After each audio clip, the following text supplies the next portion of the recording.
मिनश्शैतानिर्रजीम बिस्मिल्लाहिर्रहमानिर्रहीम।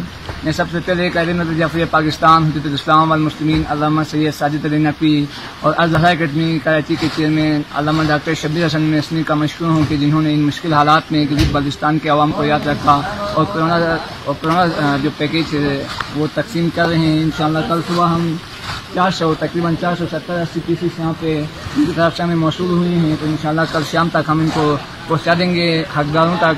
और इस उम्मीद के साथ कि खुदावंद ताला दोनों उलमा का साया हमारे सरों पर कायम और दायम रखे, और हम इस उम्मीद के भी इज़हार करते हैं कि आइंदा भी यहाँ पर गिलगित बल्तिस्तान के अवाम की रहनुमाई करते हुए इनको माली मदद फरमाते रहेंगे और इन मुश्किल हालात में उनका साथ देते रहेंगे। अस्सलाम वालेकुम।